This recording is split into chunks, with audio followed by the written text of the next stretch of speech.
Ukraine पर बड़े हमले की तैयारी में रूस। अलास्का वार्ता से पहले रूस करेगा हमला, यूक्रेनी राष्ट्रपति का बहुत बड़ा दावा। पुतिन युद्ध खत्म करना नहीं चाहते, ज़ेलेंस्की ने कहा अगले 24 घंटे में रूसी सेना करेगी अटैक।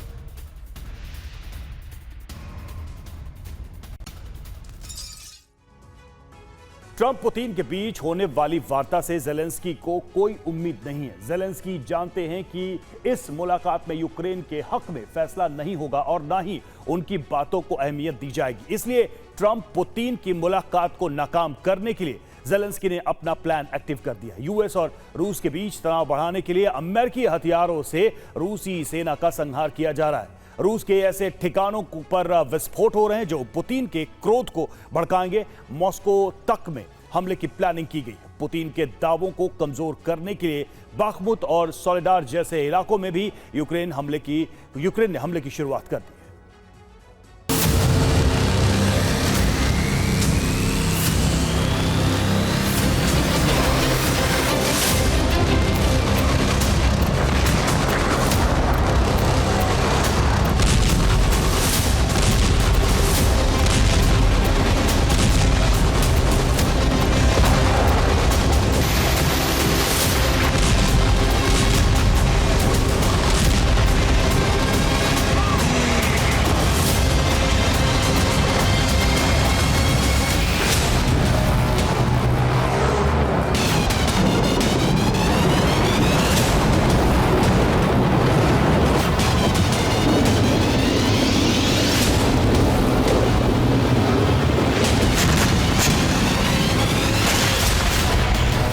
यूक्रेन अब सिर्फ मुकाबला नहीं बल्कि हर हमला बहुत सोच समझ कर रहा है।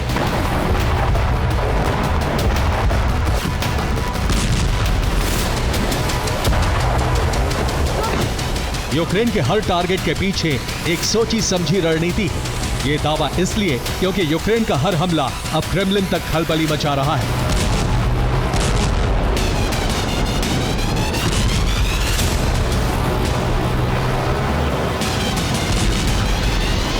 दो अगस्त को यूक्रेन ने रूस के समारा में हमला किया और एक रिफाइनरी को नष्ट कर दिया। इसी दिन रियाजान रिफाइनरी में आग लगी, तेल का प्रोडक्शन पूरी तरह रुक गया।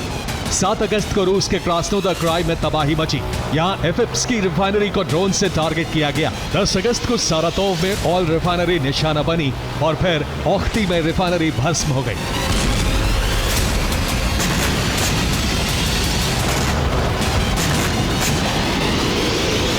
एक्सपर्ट्स के मुताबिक ज़ेलेंस्की ऐसी जगहों पर इसलिए हमले कर रहे हैं ताकि पुतिन का क्रोध और भड़के।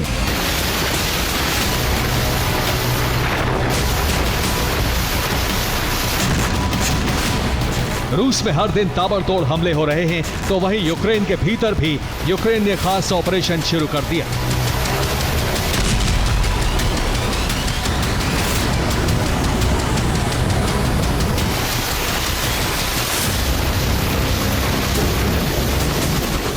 बाखमुत का नाम फिर मीडिया रिपोर्ट्स में है क्योंकि यूक्रेन ने यहां हवाई हमलों की शुरुआत कर दी है। बाखमुत में हो रहे इन धमाकों से भी ज़ेलेंस्की के प्लान का अंदाजा आपको हो जाएगा। पुतिन यूक्रेन के कब्जे वाले इलाकों को छीनने की कोशिश में है। बाखमुत में रूसी सेना का कब्जा बहुत पहले से है। बाखमुत में हमला पुतिन के दावे को कमजोर करने के लिए है।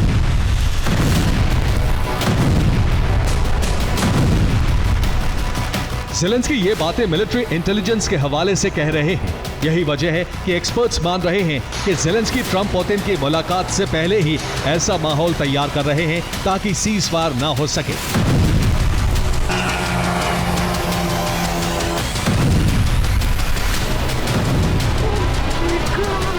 ऑन कैमरा और सोशल मीडिया के जरिए ज़ेलेंस्की लगातार पुतिन को लेकर बयानबाजी में जुटे हैं। ज़ेलेंस्की ने कहा है कि रूस सिर्फ समय ले रहा है, सीज फायर नहीं करेगा। आम लोगों पर हमले से रूस की मंशा जाहिर हो रही है। 7 दिनों में रूस ने 1400 ड्रोन से यूक्रेन पर हमला किया। 7 दिनों में यूक्रेन पर 1000 बार हवाई हमले किए गए।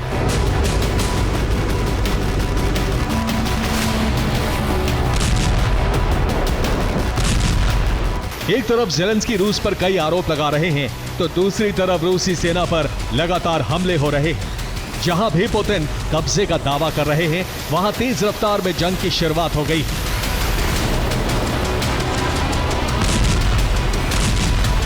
पोक्रोवस्क में 290 सैनिकों को मारने का दावा है। सूमी में यूक्रेन ने रूस की एक बटालियन को खत्म करने का दावा किया है। मॉस्को से ओख्ती तक यूक्रेनी जासूसों ने हमले किए हैं।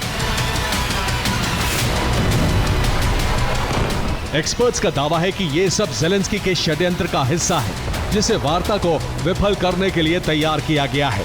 क्या है दावे, आपको दिखाते हैं।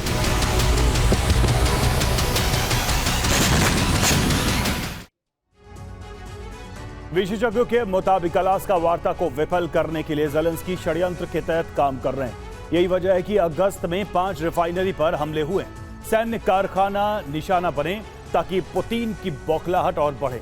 यूक्रेन अमेरिका के GBU-62 बॉम्ब से हमले कर रहा है और रूसी सैनिकों का संहार हो रहा है। रूसी सैनिकों पर बमबारी हो रही है ताकि रूस को होने वाले नुकसान में अमेरिकी हथियारों का जिक्र आए और अमेरिका के प्रति पुतिन की नाराजगी बढ़े। जहां रूस का कब्जा अभियान आगे बढ़ रहा था, वहां यूक्रेन ने पूरी ताकत लगा दी है। सूमी में 3 गांवों को कब्जा मुक्त करा लेने का दावा किया गया। यूक्रेनी सेना ने मीडिया के जरिए पोक्रोवस्क में 290 रूसी सैनिकों की मौत का दावा किया है। खेरसॉन के कब्जे वाले इलाके में 25 रूसी अफसरों की मौत का भी दावा है। यूक्रेन दुनिया को यह बताने की कोशिश कर रहा है कि रूस कहीं भी कब्जा नहीं कर सका है, बल्कि हर जगह मुकाबला चल रहा है।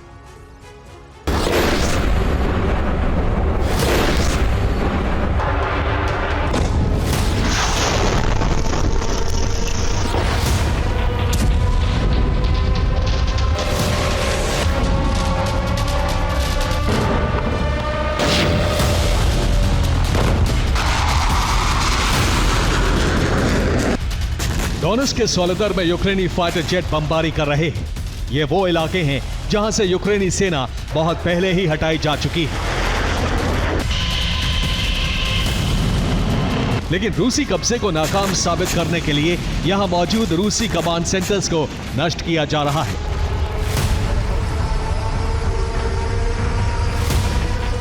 रूस के सैन्य कारखानों पर भी हमले हो रहे हैं। सोमवार रात रूस के स्तावरोपोल में हमला हुआ।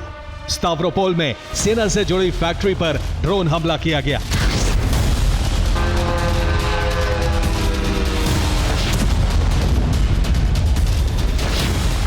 यूक्रेन ने जहां हमला किया, वहां फाइटर ऑप्टिक ड्रोन से जुड़े उपकरण का प्रोडक्शन होता है। एक दिन पहले KH-101 मिसाइल बनाने वाली फैक्ट्री पर भी हमला किया गया था।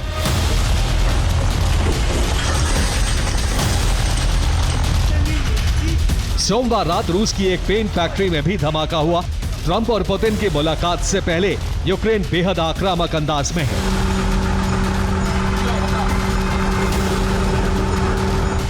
और सिर्फ सेना नहीं, बल्कि यूक्रेनी मीडिया के जरिए भी माहौल बनाया जा रहा है। यूक्रेनी मीडिया में वार्ता को लेकर कई दावे किए जा रहे हैं।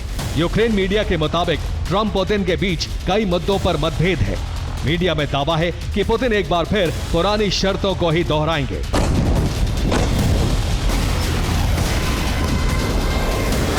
दावा किया जा रहा है कि पुतिन सिर्फ सैन्य तैयारी और अमेरिका के प्रतिबंधों से बचने के लिए वार्ता करने जा रहे हैं, ताकि रूस को यूक्रेन पर कब्जे के लिए कुछ और वक्त मिल सके। इस बीच रूसी मीडिया ने दावा किया है कि यूक्रेन ने वार्ता से ठीक पहले मॉस्को में किसी बड़े सैन्य अफसर की हत्या का प्लान तैयार किया था।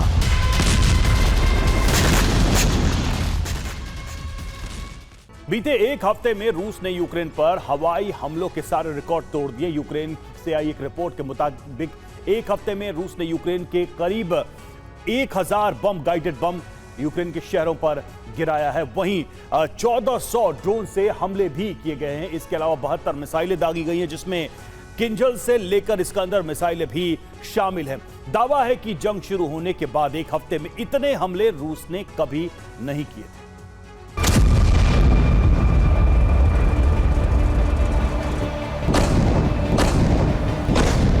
पुतिन किसी भी कीमत पर अलास्का वार्ता की मेज पर अपना पक्ष कमजोर नहीं होने देना चाहते, फिर चाहे इसके लिए उन्हें यूक्रेन को खंडहर ही क्यों न बनाना पड़े।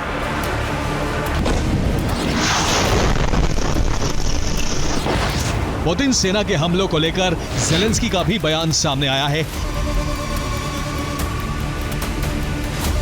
यूक्रेनी राष्ट्रपति ने कहा है, रूस सेना के यूक्रेन पर हमले इस बात का सबूत हैं कि शांति में पुतिन की कोई दिलचस्पी नहीं है। वो सिर्फ विध्वंस और तबाही चाहते हैं।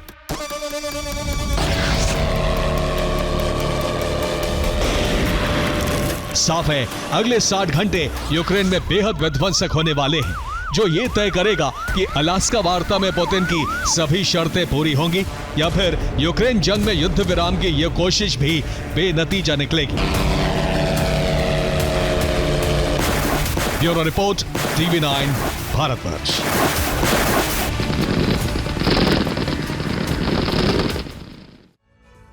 इधर ट्रंप खुद भी कह चुके हैं कि पुतिन के साथ वार्ता में सब ठीक भी हो सकता है और बिगड़ भी सकता है, लेकिन जो ट्रंप के लिए ठीक है वो यूरोप के लिए गलत है, क्योंकि ट्रंप और यूरोप के हितों का टकराव हो रहा है। अलास्का में होने जा रही ट्रंप और पुतिन की मुलाकात यूक्रेन और यूरोप के अस्तित्व पर संकट बन सकती है, इसलिए यूरोप ने महामंथन करने की तैयारी कर ली।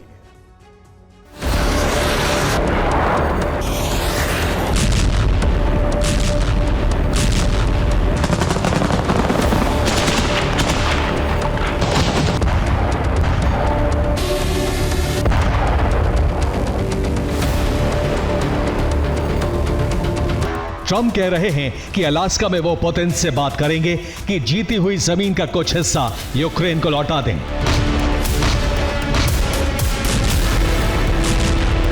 जबकि रूस ने 3 साल की जंग में यूक्रेन का बहुत बड़ा हिस्सा कब्जे में ले लिया है।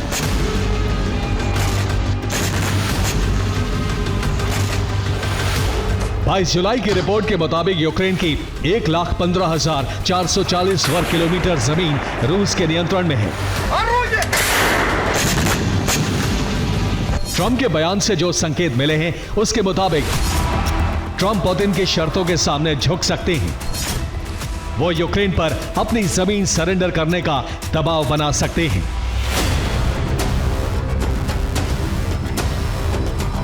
यही वजह है कि यूरोप के देश ट्रंप के इस प्लान से चिंता में पड़े हुए हैं। यूरोप का कहना है कि रूस से डील करने का अधिकार यूक्रेन को है। ज़ेलेंस्की को वार्ता में शामिल होना चाहिए। यूक्रेन की संप्रभुता से समझौता नहीं होना चाहिए। यूक्रेन पर युद्ध विराम थोपा नहीं जाना चाहिए।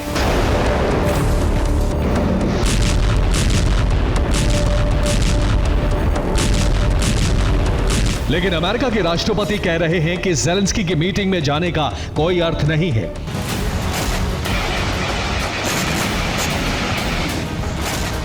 युद्ध विराम रुकवाने के लिए ट्रंप का उतावलापन यूरोप और यूक्रेन दोनों समझते हैं। वो जानते हैं कि ट्रंप यूक्रेन की संप्रभुता को दांव पर लगाकर युद्ध विराम कराने का दबाव डालेंगे। इसीलिए लंदन ने ट्रंप को चेतावनी जारी की है। ब्रिटेन के प्रधानमंत्री कार्यालय ने कहा है कि ट्रंप को पुतिन पर भरोसा करने से बचना चाहिए। सीज फायर से रूस को अपनी सैन्य शक्ति मजबूत करने का समय मिलेगा। यूक्रेन को सहायता देने के लिए कोalition ऑफ विलिंग प्रतिबद्ध है।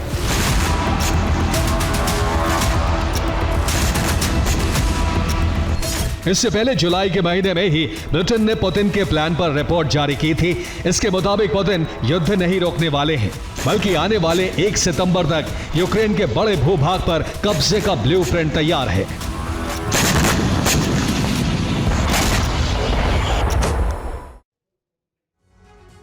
पुतिन कुल 3 चरणों में आधे यूक्रेन पर कब्जा करेंगे। लाल रंग का जो हिस्सा आपको नजर आ रहा है, ये जंग की मौजूदा स्थिति है, यानी ये वो हिस्सा है जिस पर रूस कब्जा कर चुका है, जिसमें डोनेट्स्क, लुहांस्क, खेर्सोन और ज़ापोरिजिया का कुछ हिस्सा शामिल है। पुतिन का पहला चरण 1 सितंबर को पूरा होगा, यानी 1 सितंबर तक उन्होंने इस पीले वाले हिस्से पर कब्जे का लक्ष्य रखा है। दरअसल ये डोनेट्स्क और लुहांस्क का वो हिस्सा है जो अब भी रूस के नियंत्रण से बाहर है। इस पर 1 सितंबर तक पुतिन ने कब्जे का लक्ष्य तय किया है। 2025 के अंत तक पुतिन की तैयारी खार्किव, सूमी और चेर्निहिव तक कब्जे की है। फिलहाल इन शहरों के उन इलाकों पर कब्जा किया जाएगा जो रूसी बॉर्डर से लगते हैं, ताकि पुतिन चेर्निहिव से लेकर खेर्सोन तक एक बफर जोन बना सके। इसके बाद पुतिन ऑपरेशन का तीसरा और आखिरी चरण शुरू करेंगे, जिसमें वो निप्रो नदी के पूर्वी तट तक कब्जा करेंगे। इसके साथ ही माइकोलेव और ओडिशा पर भी कब्जा किया जाएगा ताकि यूक्रेन को ब्लैक सी से काटा जा सके। पुतिन ने इस ऑपरेशन की डेडलाइन दिसंबर 2026 तय की है। अगर रूसी राष्ट्रपति अपने इस ऑपरेशन में कामयाब हो जाते हैं तो यूक्रेन का 3,34,109 वर्ग किलोमीटर हिस्सा रूस के कब्जे में होगा।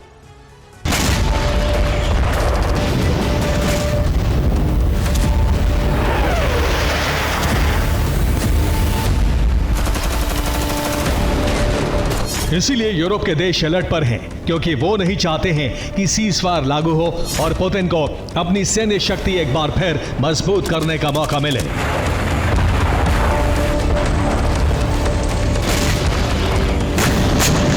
इसीलिए यूरोप के देशों ने अलास्का की मीटिंग से पहले ट्रंप को मनाने और पूरे यूरोप को एकजुट करने की कोशिश तेज कर दी है।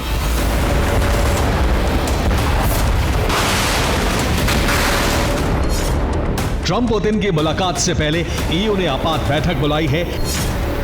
जर्मनी के चांसलर फ्रेडरिक मर्ज ने वर्चुअल समिट बुलाई है। इसमें ट्रंप, ज़ेलेंस्की, ईयू, नेटो नेताओं को बुलाया गया है। ईयू देशों के विदेश मंत्रियों ने यूक्रेन के समर्थन में मीटिंग रखी है।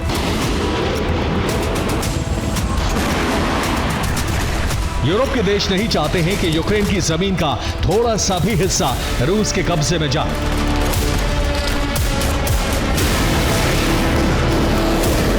अगर ट्रंप पुतिन की ये शर्त मान लेते हैं तो इससे रूस का मनोबल बढ़ेगा और आने वाले समय में नेटो देशों पर हमले कर सकता है।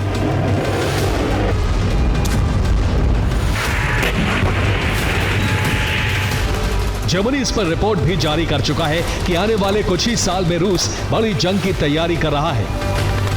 इसके अलावा ब्रिटेन के एक सांसद ने भी रिपोर्ट पेश की थी कि रूस नेटो के आर्टिकल 5 की परीक्षा लेने की तैयारी कर रहा है।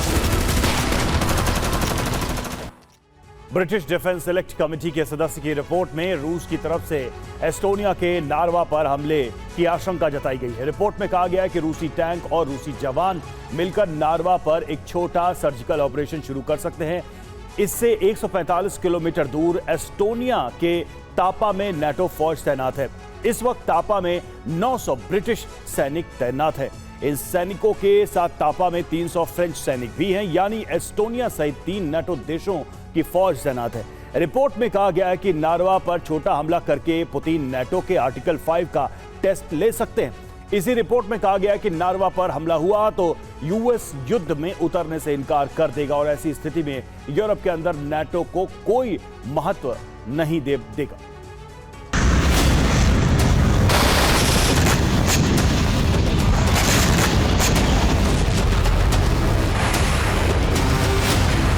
ट्रंप के रुख से यही लग रहा है, क्योंकि वो चाहते हैं कि यूक्रेन में किसी भी तरह युद्ध विराम लागू कराया जाए, भले ही इसमें यूक्रेन या यूरोप के हितों को चोट पहुंचे।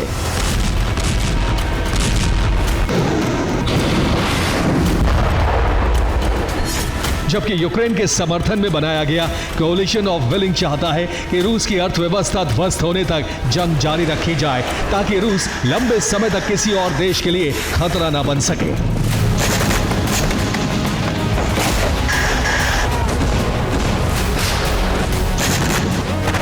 इसीलिए कोalition ऑफ विलिंग के देशों ने यूक्रेन को हथियार सप्लाई बढ़ाने का बंदोबस्त कर दिया है और ट्रंप के सामने ये शर्त भी रख दी गई है कि डील में यूक्रेन की जमीन का एक भी इंच रूस के हवाले नहीं किया जाएगा।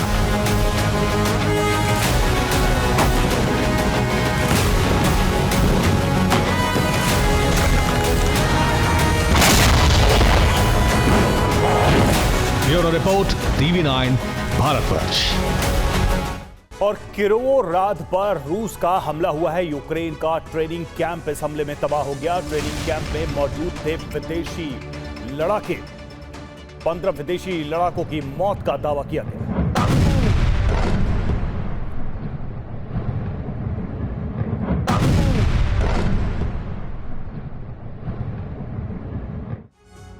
ज़ेलेंस्की रूसी शहरों पर हमले कर अलास्का वार्ता को विफल करने की कोशिश में है, तो पुतिन ने अलास्का में अपनी सभी शर्तों पर मुहर लगवाने का ब्लूप्रिंट तैयार कर लिया है। रूसी राष्ट्रपति ने 32% यूक्रेन पर कब्जे का लक्ष्य रखा है। अगले 60 घंटे में पुतिन के टारगेट पर डोनेट्स्क, ज़पोरिज़िया और खेरसोन के वो इलाके हैं जहां रूसी सेना अभी तक नहीं पहुंच पाई थी। प्लान के मुताबिक अभियान शुरू हो चुका है और बीते 24 घंटे में कई इलाकों पर रूसी सेना कब्जा कर चुकी है।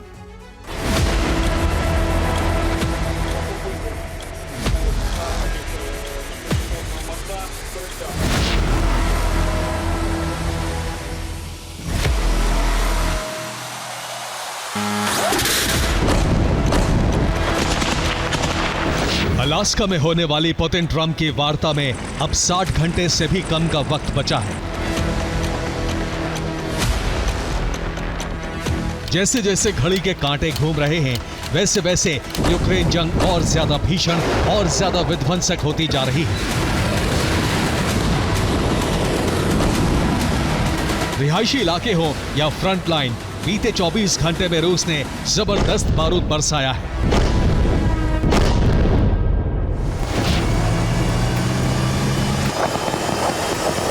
पुतिन सेना के आक्रामक रुख से कीव में खलबली मच गई है। ज़ेलेंस्की ने अपने टॉप कमांडर्स की इमरजेंसी मीटिंग बुलाई है। जंग का पूरा फोकस ज़ेपोरिजिया और डोनेस्क पर शिफ्ट करने का आदेश दिया गया है। 5000 सैनिकों की टुकड़ी डोनेस्क भेजी गई है। वहीं ज़ेपोरिजिया में और यूक्रेनी बटालियन भेजी जा रही है। ज़ेलेंस्की की इस मीटिंग और बौखलाहट की वजह पुतिन का वो मिशन है जो पूरा हुआ तो अलास्का वार्ता में पुतिन की शर्तों पर मुहर लगाने से कोई नहीं रोक पाएगा।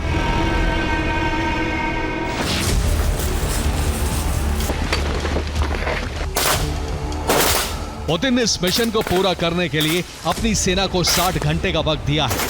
जीत के लिए पुतिन ने कौन से नए लक्ष्य तय किए हैं वो भी आपको बताएंगे।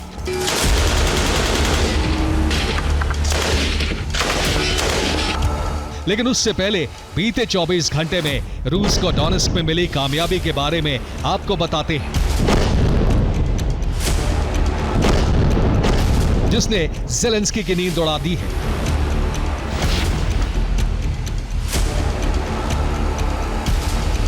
पुतिन की सेना ने पेट्रोवका पर कब्जा कर लिया है। यह डोनेस्क के अहम शहरों में से एक है। पोक्रोवस्क से रूसी सेना महज 6 घंटे में 10 किलोमीटर आगे बढ़कर डोब्रोपिलिया पहुंच चुकी है। रूसी सेना ने डोब्रोपिलिया क्रामाटोर्स्क हाईवे पर कब्जा कर लिया है, जो यूक्रेन का अहम हथियार सप्लाई रूट है।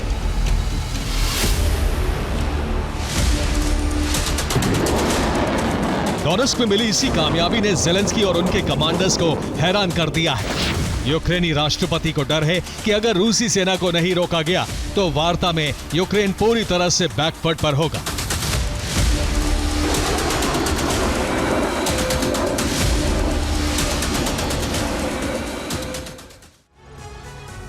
पुतिन संपूर्ण लुहांस्क, डोनेस्क, ज़पोरिजिया और खेरसोन पर रूस का अधिकार चाहते हैं। लुहांस्क की 100% जमीन पर रूस का कब्जा है, जबकि डोनेस्क, ज़पोरिजिया और खेरसोन की कुछ जमीन अब भी यूक्रेन सेना के नियंत्रण में है। पुतिन ने अगले 60 घंटे में इसी पर कब्जे का लक्ष्य रखा है और उनका प्राइमरी टारगेट डोनेस्क और ज़पोरिजिया है। डोनेस्क में रूसी सेना लंबे वक्त से पोक्रोवस्क में फंसी हुई थी, लेकिन बीते 24 घंटे में उसने अपना फोकस पोक्रोवस्क से शिफ्ट कर डोब्रोपिलिया क्रामाटोर्स्क हाईवे पर शिफ्ट कर दिया है, जिसे T0514 हाईवे भी कहा जाता है।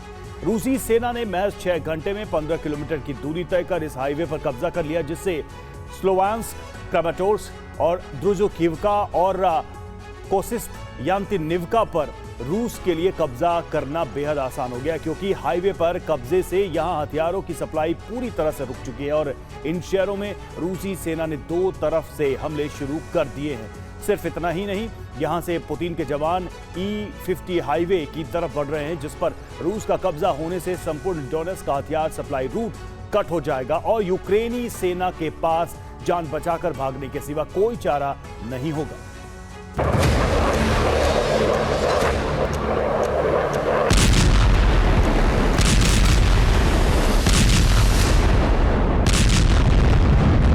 एक तरफ रूसी सेना ने डोनेस्क में यूक्रेन की फ्रंट लाइन तबाह कर दी है, तो वहीं दूसरी तरफ ज़ेपोरिजिया में भी अपना मिशन तेज कर दिया है।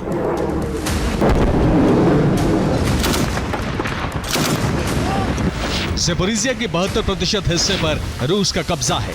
पुतिन की कोशिश बचे हुए 28% हिस्से पर कब्जे की है। रूस ने ज़ेपोरिजिया में हजारों पैराट्रूपर्स को उतारा है, जिन्होंने बीते 24 घंटे में 137 जगहों पर हमले किए हैं। सबसे ज्यादा हमले ओरिखीव और होलियापोल में किए गए। रूसी सैनिकों की कोशिश इस इलाके में मौजूद यूक्रेनी फ्रंट लाइन को तोड़कर आगे बढ़ने की है।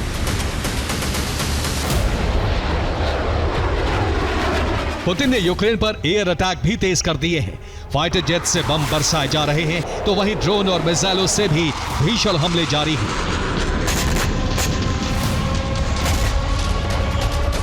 एयर अटैक में रूस के टारगेट पर रिहायशी इलाके हैं। पुतिन की नीति रिहायशी इलाकों पर हमला कर यूक्रेनी सैनिकों का मनोबल तोड़ने की है। बीते 24 घंटे में रूस ने ज्यादातर हमले खेरसोन, ज़ेपोरिजिया और डोनेस्क प्रांत पर किए हैं, जिन पर अगले 60 घंटे में संपूर्ण कब्जे की तैयारी है। डोनेस्क में द्रुजकिवका, कोस्तियंतनिवका और बेलोजर्स्के पर आसमान से हमले किए गए हैं। यहां करीब 58 ड्रोन दागे गए। ज़ेपोरिजिया में रूसी एयरफोर्स ने एरियल गाइडेड बम गिराए। एक बम ज़ेपोरिजिया बस स्टैंड पर गिरा, तो वहीं दूसरा ज़ेपोरिजिया मेडिकल यूनिवर्सिटी के पास गिरा। खेरसोन में भी रूस ने 32 ड्रोन दागे। हमले में 2 अपार्टमेंट तबाह हो गए, वहीं करीब 30 घरों को नुकसान पहुंचा है।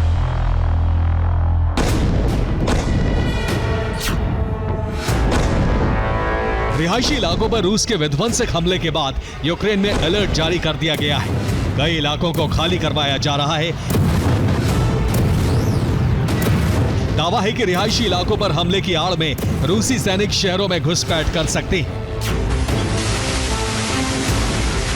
जिसे लेकर यूक्रेनी मीडिया में भी सावधानी संदेश प्रसारित हो रहे हैं। शहर के आसपास घुसपैठिए सक्रिय हैं, सावधान रहें। शहर में घुसपैठ की कोशिशें हो सकती हैं।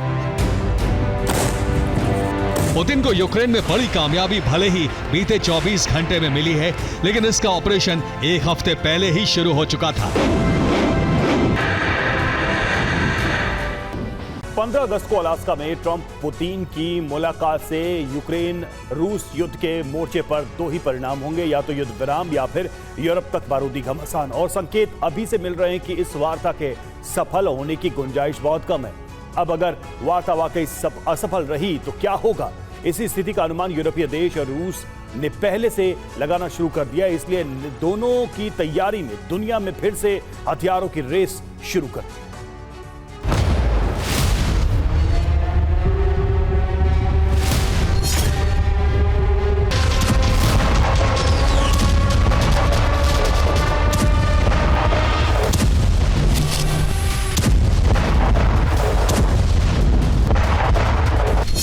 अलास्का सम्मेलन, ट्रंप बनाएंगे संतुलन। ज़ेलेंस्की की छटपटाहट, समझौते पर संकट।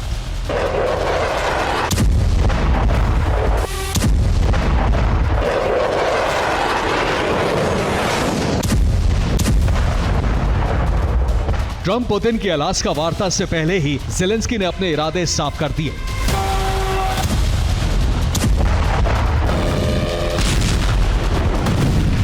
समझौता होगा तो शर्तें यूक्रेन की लागू होंगी।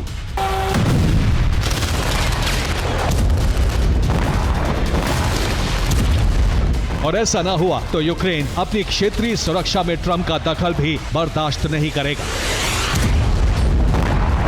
जिसके बाद ट्रंप के सुर भी बदल गए हैं। तो क्या ये वार्ता असफल होने के संकेत हैं? और अगर वार्ता असफल रही तो क्या होगा? जवाब है, रूस यूक्रेन जंग का दायरा बढ़ जाएगा।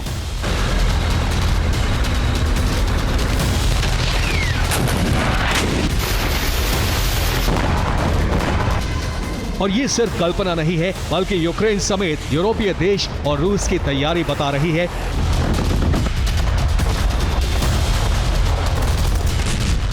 कि पुतिन ट्रंप की वार्ता असफल होने के आसार ज्यादा है।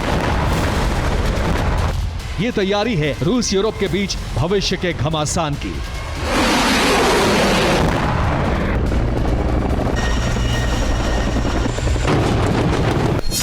शुरू हथियारों की रेस, जंग में उतरेंगे कई देश।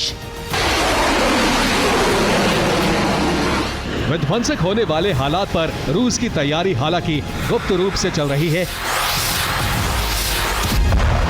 लेकिन कुछ तैयारी ऐसी है जिसने फ्यूचर वॉरफेयर की तस्वीर साफ कर दी है।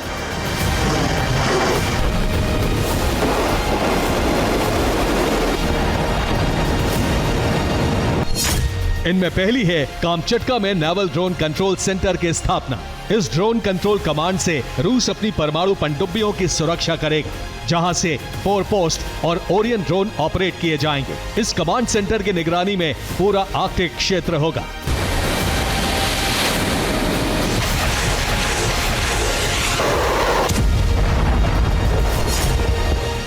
इसका कारण यह भी है कि बदल रहे हालात में रूस अब समुद्री मार्ग पर नजर रखकर अपने रणनीतिक परमाणु पनडुब्बी अड्डे की सुरक्षा मजबूत करना चाहता है। तो दूसरी तरफ डिफेंस का दायरा बढ़ाने के लिए नई रणनीतिक कदम भी उठा रहा है।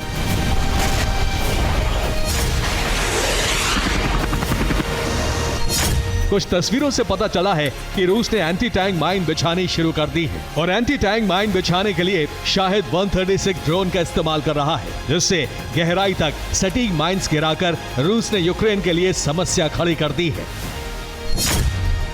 यही नहीं, रूस ने काउंटर अनक्रूड एरियल सिस्टम का भी उपयोग शुरू कर दिया है। इन्हें MiG-29 फाइटर जेट्स के साथ बांधकर इस्तेमाल किया जा रहा है, जो यूक्रेन के ड्रोन को हवा में ही इंटरसेप्ट करने में सक्षम है।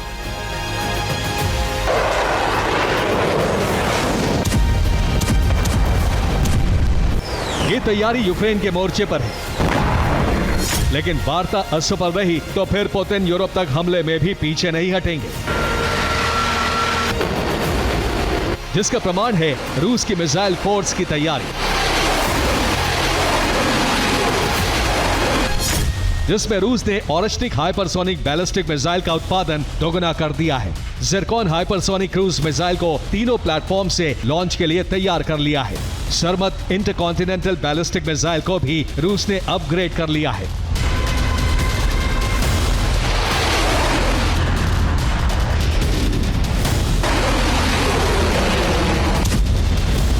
इसके अलावा चीन में बनने वाली KH-101 क्रूज मिसाइल का उत्पादन भी बढ़ाया गया है। दावे के तहत चीन में रोबोटिक टेक्नोलॉजी से इस मिसाइल की प्रतिदिन उत्पादन क्षमता 1000 कर ली गई है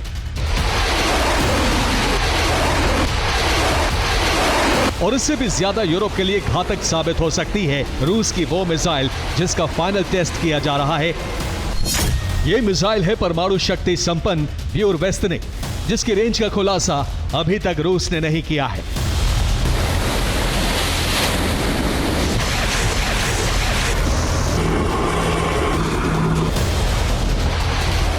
हथियारों की इस रेस में रूस जितना तैयार है, उतना ही यूरोप भी शामिल है।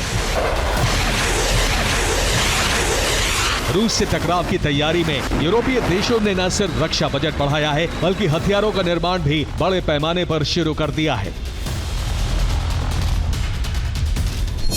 दावा है कि यूरोप के हथियार कारखाने 3 गुना तेजी से प्रोडक्शन कर रहे हैं। रिपोर्ट बताती है कि इस साल के अंत तक गोला बारूद की क्षमता 3 लाख से बढ़कर 20 लाख राउंड हो जाएगी और इसमें उनके लिए मददगार साबित हुआ है यूरोपियन यूनियन का as soon as possible programme, जिसमें हथियार निर्माण के लिए 50 करोड़ यूरो की सब्सिडी दी गई है, जिससे राइनमेटल, बाय, MBDA, नामो और कोंग्सबर्ग जैसी कंपनियों का प्रोडक्शन अनुपात पहले से 10 गुना ज्यादा बढ़ गया है, ताकि जल्द से जल्द यूरोपीय देशों को सस्ती दर पर गोला बारूद की सप्लाई की जा सके, जिसे सार्वजनिक रूप से राइनमेटल के CEO आर्मिन पेपरगर ने स्वीकार भी किया है। उनके मुताबिक यूरोपीय रक्षा से टैंक, बख्तरबंद वाहन, तोपखाने जल्द ही बहुत सस्ते हो जाएंगे। जर्मनी ने 30 से 35 अरब यूरो टैंक निर्माण के लिए जारी किए हैं। जर्मनी जल्द ही इस बजट को 80 अरब यूरो करने वाला है, इसलिए हमने उत्पादन को 10 गुना बढ़ा दिया है। इसके अलावा यूरोप के कई देशों ने भी नए हथियारों का विकास और बड़े पैमाने पर निर्माण शुरू कर दिया है, जो बताता है कि यूरोप रूस के सामने उतरने के लिए तैयार है।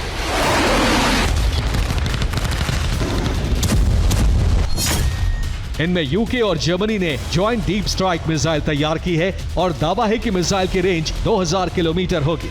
वहीं फ्रांस और इटली ने सैम्प एयर डिफेंस का अपग्रेडेड वर्जन एस्टर B1NT तैयार कर लिया है। ये missile system 360 degree radar coverage के साथ विकसित किया गया है। फ्रांस ने भी नई self propelled howitzer cancer NG Mark II तैयार कर ली है, जिसे आर्टिफिशियल इंटेलिजेंस सिस्टम से लैस किया गया है।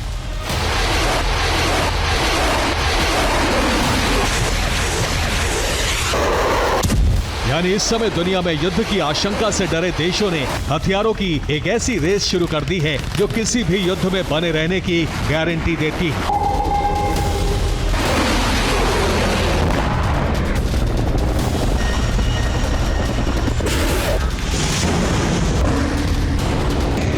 इसमें यूक्रेन भी शामिल है, जिसने शॉर्ट रेंज बैलिस्टिक मिसाइल से लेकर टर्बोजेट ड्रोन मिसाइल और नए ड्रोन के निर्माण की गति बढ़ा दी है। तो वहीं अमेरिका ने भी लॉन्ग रेंज हाइपरसोनिक सिस्टम को वॉर ऑपरेटिव बनाने के दिशा में निर्माण की गति बढ़ा दी है। इसके अलावा सैन्य भर्ती अभियान भी तेज हो चुका है। Bureau report, TV9 Bharatvarsh.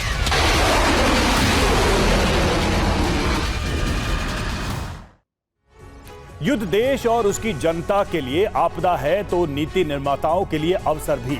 युद्ध छेड़कर पुतिन ने अपनी राष्ट्रवादी छवि को मजबूत बनाया। युद्ध रुकवाकर ट्रंप अपनी पीस मेकर की छवि को मजबूत बनाना चाहते हैं और युद्ध छिड़ने के बाद से यूक्रेन के राष्ट्रपति वोलोदिमीर ज़ेलेंस्की की संपत्ति में अकूत इजाफा हुआ है।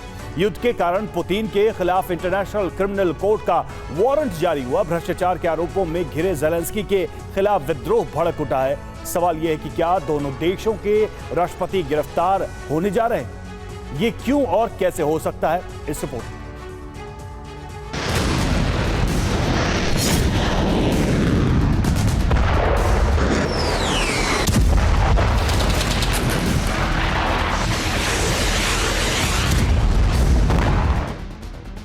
पुतिन ने यूक्रेन के खिलाफ युद्ध छेड़ने का फैसला लिया तो उसके पीछे कारण बताया रूस की सीमाओं के करीब नेटो का विस्तार।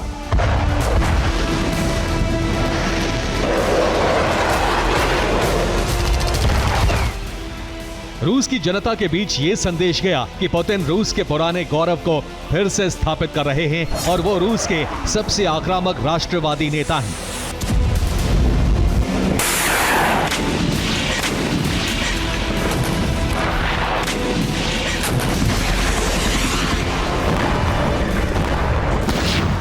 लेकिन दुनिया ने इस जंग को अपराध माना और इसीलिए इंटरनेशनल क्रिमिनल कोर्ट ने 2023 में पुतिन के खिलाफ गिरफ्तारी का वारंट जारी कर दिया।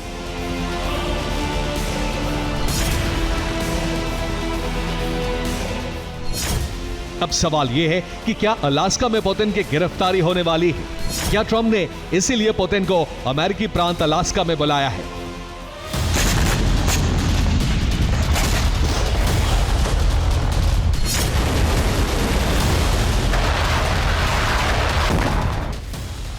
क्योंकि पुतिन ने अपनी बहुत सी विदेश यात्राएं इसीलिए स्थगित कर दी कि उन पर गिरफ्तारी की तलवार लटक रही है। फिर पुतिन अमेरिका क्यों जा रहे हैं?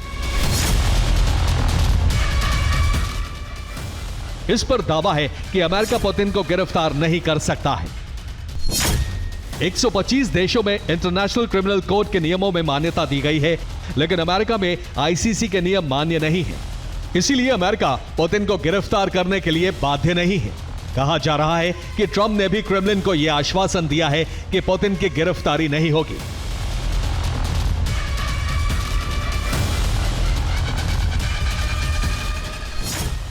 यानी पुतिन फिलहाल गिरफ्तारी से बचे हैं, लेकिन अब ज़ेलेंस्की पर भी गिरफ्तारी की तलवार लटक रही है क्योंकि उनके भ्रष्टाचार के सबूत सामने आने लगे हैं। ज़ेलेंस्की के भ्रष्टाचार पर तुर्की के अखबार आय दिन ने विस्तार से रिपोर्ट जारी की है। रिपोर्ट में दावा किया गया है कि ज़ेलेंस्की हर महीने $50 मिलियन UAE भेज रहे हैं। रुपए में यह रकम 438 करोड़ रुपए से ज्यादा होती है। ज़ेलेंस्की के लिए यह काम आंद्रेई जिमरिन कर रहे हैं। जिमरिन यूक्रेन के स्टेट प्रॉपर्टी फंड के प्रमुख हैं। हर महीने 438 करोड़ रुपए 2 कंपनियों के खाते में जमा किए जा रहे हैं। पहली कंपनी है GFM इन्वेस्टमेंट ग्रुप, दूसरी कंपनी है जिमरन फैमिली होल्डिंग लिमिटेड, जो खुद आंद्रे जिमरन की कंपनी है।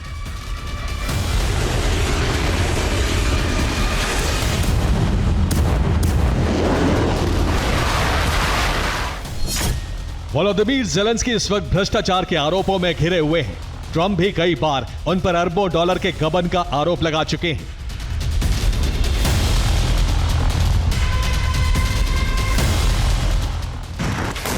युद्धकाल में ज़ेलेंस्की को जिस रकम से यूक्रेनी सेना को हथियार खरीदने थे, वो उसे ब्लैक मनी के तौर पर अपने खातों में जमा करा रहे हैं। इसीलिए यूक्रेन में विद्रोह भड़क उठा है।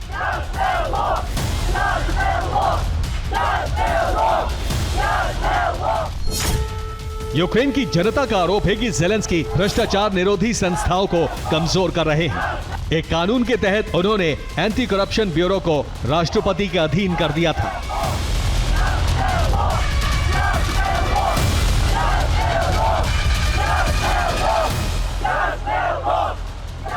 हालांकि विद्रोह के बाद ये कानून वापस लेने पड़े, लेकिन ये तय है कि जब तक युद्ध जारी है तब तक ज़ेलेंस्की जांच की आंच से बचे हैं, और जब हालात सामान्य हो जाएंगे तो उन्हें जांच का सामना करना होगा।